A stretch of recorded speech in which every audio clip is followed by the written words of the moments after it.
So I've been thinking long and hard about the next artist to do for the Modern Masters Challenge, and especially because it's my birthday month, and I really wanted to do a good March challenge. This is an artist who I've been infatuated with for a long time, because his art is in the city where I grew up. There's a major museum dedicated to Salvadore Dali, and this just because one of the big collectors of his lived in the area and dedicated this museum to him. So this was one of my first experiences with modern art, and I can remember many times going to this museum and learning about the artist and surrealism, and being about 12 years old and being completely captivated by it. So I really want to do Salvadore Dali this month. There's a good documentary on Salvadore Dali in the same series as last month's suggested documentary. Alistair Sooke is the BBC One host, and it's in the same series, and it's very, very good. So if you can get a hold of that somewhere, dig it up on the internet, it's excellent. You're going to learn a lot about him, and there's many things to learn about Salvadore Dali. He was quite a character. There are many stories about his exploits and the crazy things that he did. He used to do stunts and events to promote his art. So what I think it will be interesting about using Dali this month is it lends so much to art journaling, because not only do you have these fascinating images to put into your pages, you can let your imagination go wild. It really lends itself well to collage. If you think about Dali, I think one of the best ways to get under his skin is this month, and I really do suggest this for everyone, to keep a dream journal. I've been wanting to keep a real dream journal for a while, because what I do is I normally, if I have a particularly interesting dream, I'll end up putting it in one of my journals and drawing it rather than writing it. And in other words, I'll draw a lot of pictures quickly, because that's kind of the way I work, and then I'll put notes next to the pictures, and I've had some pretty crazy dreams like that.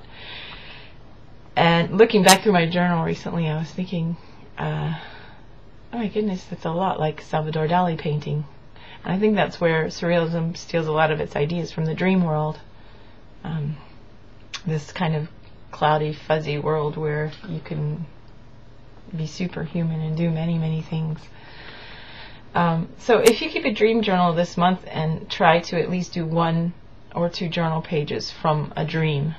Now the best way is to keep if you don't know about keeping dream journals, they're very good to keep, and the longer that you keep a dream journal, the better you get at it. But keep your journal beside your bed, or keep a notebook beside your bed, and the first thing in the morning, as soon as you've woken up, before you even talk to anyone, just start sketching or making notes.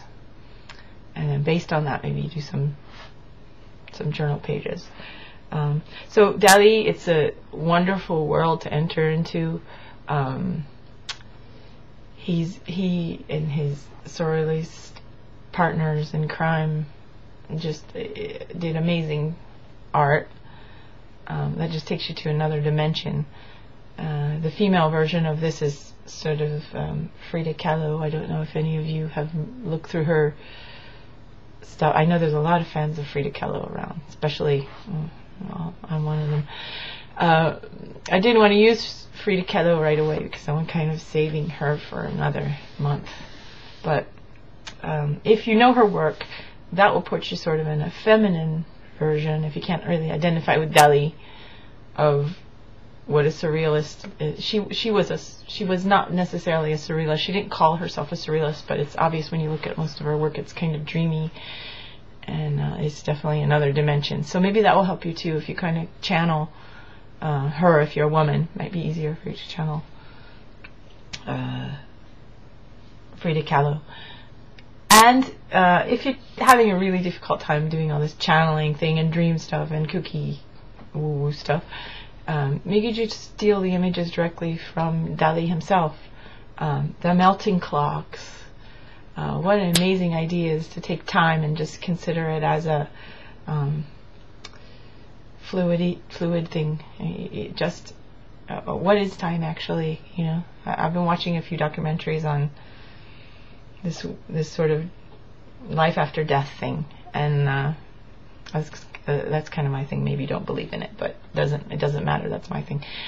In the life after death documentaries, a lot of the people that have gone into this other world, they talk about how time doesn't exist in this other dimension, and I think it's always fascinating to me how they can explain that.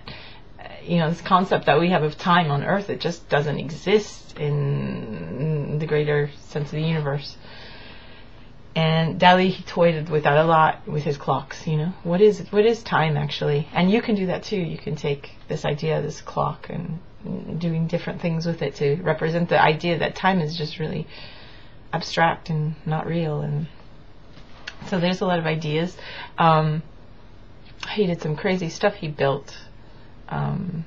He took animals and turned them into, like he took a lobster and he turned it into a telephone. He took lips and he turned it into a sofa.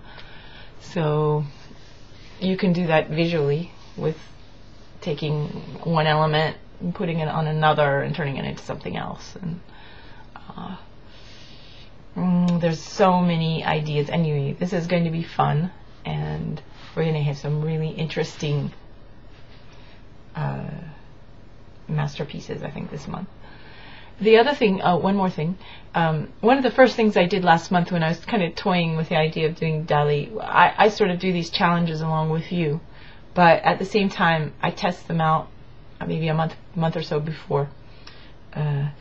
So when I was sort of thinking, oh yes, Dali would be very good, I said the best way, I started to, because I'm sort of getting into collage right now, so I said I'm going to sort of do this dreamy collage. And I just took my collage file, which is broken up into a file of people, a file of places, and a file of things. So I have a big packet of images cut out of magazines, and sometimes when I'm bored and I'm sitting in front of the TV, I'll just take a magazine that we're ready to throw away and I'll snip out all the good pictures and put them in those different files. And so I took this and I made this sort of dreamy world. And you can do that. You can do some wonderful things with collage this month. So there's lots of things to do. So don't be afraid of the idea that he's a bit kooky and a bit abstract, and use it to its maximum. And I know it's hard to leave the other artists behind and come into this. If you're still doing Matisse, or if you're even still doing Klimt, that's fine. You can still add your pictures. We're happy to see them. The new artist is just to keep the whole thing going, because some people, they didn't get into Matisse and maybe they're going to really get into this Dali thing. It just depends on who you are. Maybe you're doing every artist, or maybe only certain artists are appealing to you or striking your fancy. So that's completely understandable. Don't worry about jumping in late and saying, hey, look at what I did with Klimt, because we're all still sort of in that too. And we're still interested. But the main artist of this month is Salvadore. So, ole, let's have fun. Bye.